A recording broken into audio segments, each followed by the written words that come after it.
Hello friends, இன்றைக்கி நம்ம சேனலில் மிக மிக முக்கியமான ஒரு ஜோதிட தாள்களை தான் இப்போ இந்த வீடியோவில் அதிரடியாக பார்க்க போகிறோம். ஜோதிட தாள்கள் என்ன பார்க்க போகிறோம் அப்படின்னு பார்த்தீங்கன்னா, சித்ரா பௌர்ணமியானது வருது. வரக்கூடிய இந்த பௌர்ணமி சாதாரண பௌர்ணமி கிடையாது, இது ஒரு சிறப்பான பௌர்ணமி. இந்த சித்ரா பௌர்ணமி வர்றதுனால இந்த சித்ரா பௌர்ணமியுடைய சிறப்புகளை பற்றி முதல்ல நீங்கள் தெரிஞ்சு கொள்ள வேண்டியது அவசியம். பல சிறப்பம்சங்களை கொண்ட சித்ரா பௌர்ணமியுடைய இதை சொல்கிறேன். முதல்ல பல சிறப்பம்சங்களை கொண்ட சித்ரா பௌர்ணமியுடைய சிறப்புகள் பற்றி தெரிஞ்சுக்குங்க. சித்ரா பௌர்ணமிங்கிறது ஒரு பௌர்ணமிங்கிறது பெருசு.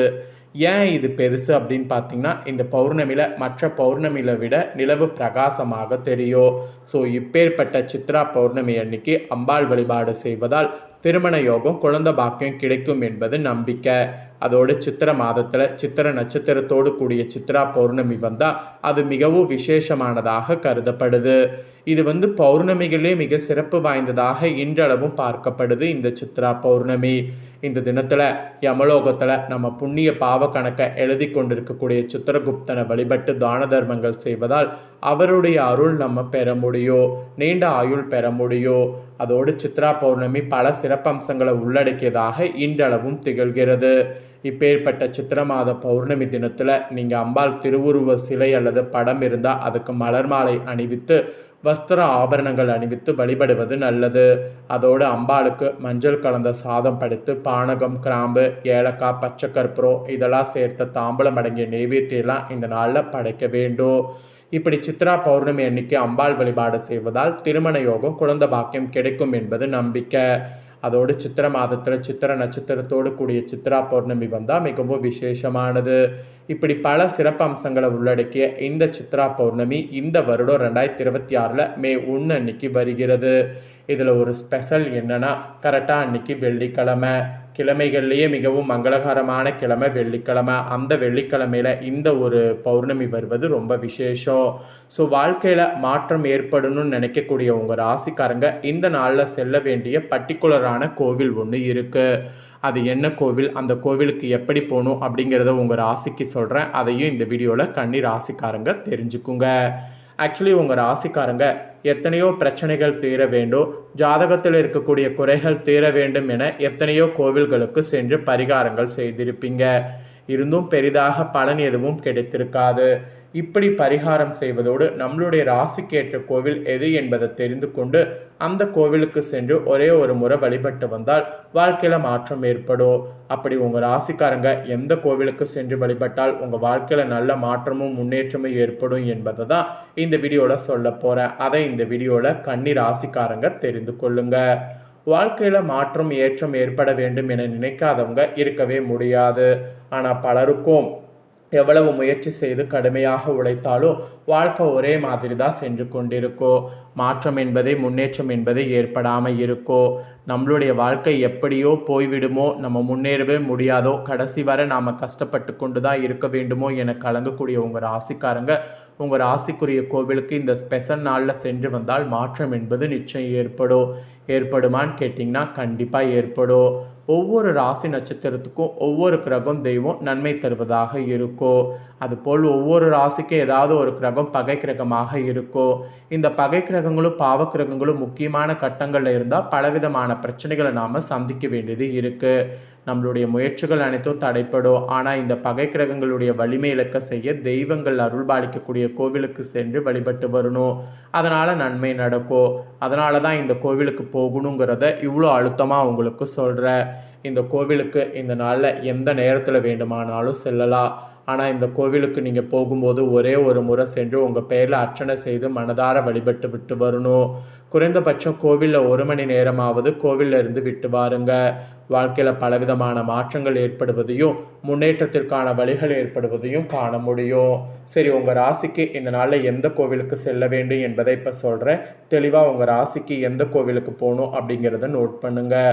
கன்னி ராசிக்காரங்க நீங்கள் சித்ரா பௌர்ணமி அன்னைக்கு போக வேண்டிய கோவில் பட்டீஸ்வரத்தில் இருக்கக்கூடிய துர்க்கை அம்மன் கோவிலுங்க. இந்த கோவிலுக்கு போய் ஒரு முறை வணங்குனீங்கன்னா வாழ்க்கையில் மாற்றம் என்பது நிச்சயம் நீங்கள் பார்க்கலாம். ஒருவேளை உங்களுக்கு சுச்சுவேஷன் சரியில்லை, அந்த கோவிலுக்கு போக முடியாது அப்படின்னா உங்கள் ஊர்களில் இருக்கக்கூடிய துர்க்கை அம்மன் கோவிலுக்காவது இந்த நாளில் போங்க. இந்த டைம் என்னால் வர முடியாட்டியும் நான் அடுத்த டைம் வரேன், அதனால் என்னுடைய கஷ்டத்தை போக்கு அப்படிங்கிற மாதிரி துர்க்கை அம்மனை மனதார வேண்டிக்குங்க. அப்படி வேண்டிங்கன்னா கண்டிப்பாக உங்களுக்கு போகக்கூடிய வாய்ப்பு கிடைக்கும். ஸோ ஒரு முறை இதை ட்ரை பண்ணி பாருங்கள், நல்லதே நடக்கும். இவ்வளோ நேரம் சிறப்புகளையும் வாழ்க்கையில் மாற்றம் ஏற்பட போக வேண்டிய கோவில்கள் பற்றியும் பார்த்தோம். இப்போ உங்கள் ராசிக்கான பலன்களை பார்க்க போகிறோம். ஸோ வாங்க உங்கள் ராசிக்கான பலன் என்னங்கிறத பார்க்கலாம். மேச ராசிக்குள் சூரியன் நுழையக்கூடிய மாதம் சித்திரை மாதம். இது ரொம்ப ஸ்பெஷல் மாதம். சூரியன் உச்சத்தில் இருக்கக்கூடிய இந்த மாதத்தில் பல சிறப்புகள் நடக்கிறதுனால இந்த மாதம் ஸ்பெஷல் மாதம். சைத்ரா என்றும் சைத்திர விசேஷம் என்றும் இந்த மாதத்தை போற்றப்படும். அதோடு சித்திரையுடைய முதல் தேதியில் ஸ்ரீரங்கத்தில் பஞ்சாங்க படிக்கக்கூடிய நிகழ்ச்சி இன்றளவும் நடைபெற்றுருக்கு. அது மட்டும் இல்லாமல் மகாவிஷ்ணு தவச அவதாரங்கள் எடுத்தார்ல, அது பல அவதாரங்கள் நிகழ்ந்தது இந்த ஒரு மாதத்தில் தான். அந்த பெருமை சித்திரைக்கு நிறையவே இருக்குது. சைத்திர சுக்ல பஞ்சமியில் மீன் வடிவில் அவதாரம் எடுத்து பிரயலத்திலிருந்து உலகை மீட்டு உயிர்கள் மீண்டும் தோன்ற வழி செய்தார் பகவான். அப்புறம் மச்ச அவதாரம் நிகழ்ந்தது இந்த சித்திரையில் தான். நவமி திதியில் ஸ்ரீராமபிரானாக அவதாரம் எடுத்து மக்களை காத்தார் பகவான் விஷ்ணு.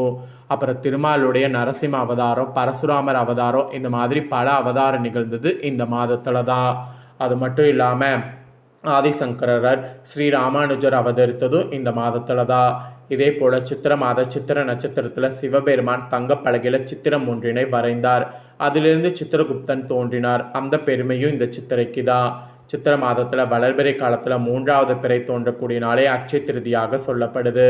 இதில் தங்கம் வாங்கினால் இல்லத்தில் செல்வம் குவியும் என்ற ஐதீகம் இருக்குது. அதோடு திருக்கோவில்களில் விழாக்கள் மிகவும் கோலாகலமாக நடைபெறக்கூடிய மாதமும் சித்திரை தான்.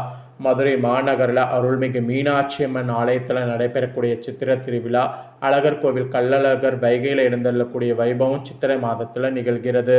இப்படி பல்வேறு சிறப்புகள் கொண்ட சித்திரை மாதத்தில் இந்த டைம் சித்ரா பௌர்ணமி கரெக்டாக மே 1 அன்னைக்கு வர இருக்கு. அதனால் உங்கள் ராசிக்குரிய பலன்கள் இப்போ நான் சொல்ல போகிறேன். கன்னி ராசிக்காரங்க உங்கள் ராசிக்குரிய பலனை தெளிவாக இந்த வீடியோவில் தெரிஞ்சுக்குங்க. தெரிஞ்சு அதற்கேற்ப நடந்து பலன் பெறுங்க. ஸோ கன்னி ராசிக்காரங்களுக்கு இந்த சித்ரா பௌர்ணமி ஒரு பெரிய மாற்றத்தை கொடுக்க போகுது. காரணம் என்னன்னா, சூரியன் 8வது இடத்துல இருக்கிறார். சூரியன் 8வது இடங்கிறது ரொம்பவே முக்கியமான இடம்.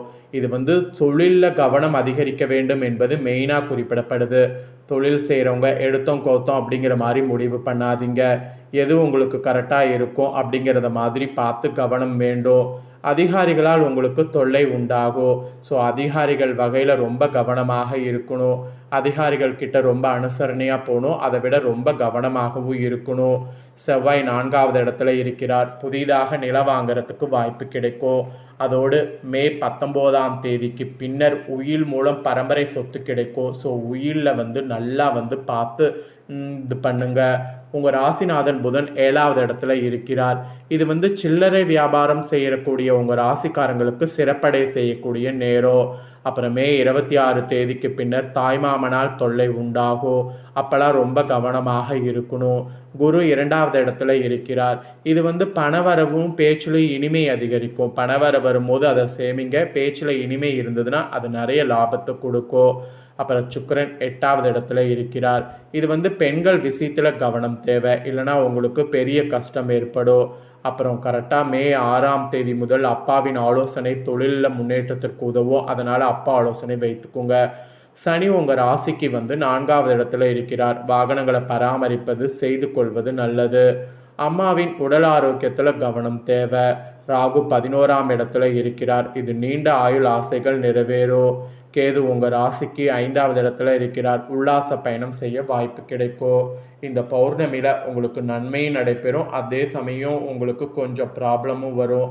அதனால் நீங்கள் கொஞ்சம் கவனமாக செயல்பட வேண்டும். கவனமாக செயல்பட்டிங்கன்னா பெரிய ஆபத்து இல்லாமல் தப்பித்து கொள்ளலாம். அதனால் கவனமாக செயல்பட பாருங்கள். ஸோ இதெல்லாம் தாங்க உங்களுக்கான பலன்கள். இந்த பிரமிக்க வைக்கக்கூடிய சித்ரா பௌர்ணமியுடைய பலன்கள், பரிகாரங்கள் இதெல்லாம் உங்களுக்கு சொன்னது கண்டிப்பாக உங்கள் ராசிக்கு யூஸ்ஃபுல்லாக இருக்கும்னு சொல்லி நான் நம்புகிறேன். இதை உங்கள் ஃப்ரெண்ட்ஸ் ஃபேமிலிக்கும் ஷேர் பண்ணுங்கள். உங்கள் ஃப்ரெண்ட்ஸ் ஃபேமிலி இருக்கவங்களும் கன்னி ராசிக்காரங்களாக இருந்தாங்கன்னா இதை பார்த்து பயன்பெறட்டும். இதே போல் புதிய தோள்களை தெரிந்து கொள்ள மறக்காமல் சேனலை சப்ஸ்கிரைப் பண்ணுங்கள். கூட பெல் பண்ண ப்ரெஸ் பண்ணுங்கள். ஃபஸ்ட் டைம் பார்க்குறவங்க சப்ஸ்கிரைப் பண்ணி பெல் பண்ண ப்ரெஸ் பண்ணிட்டீங்கன்னா இனி நான் போகிற மற்ற அப்டேட்டான எல்லா வீடியோஸும் உடனுக்குடனே தெரிந்து கொள்ளலாம். ஸோ மறக்காமல் பண்ணுங்கள். நெக்ஸ்ட்டு இதே போல் சுவாரஸ்யமாக வேறொரு வீடியோவில் உங்களை சந்திக்கிறேன். சப்ஸ்கிரைப் பண்ணி பெல் பண்ண ப்ரெஸ் பண்ணுங்கள். அப்போ தான் நான் போடுற வீடியோ உடனுக்குடனே தெரிஞ்சு பயன்பெற முடியும்.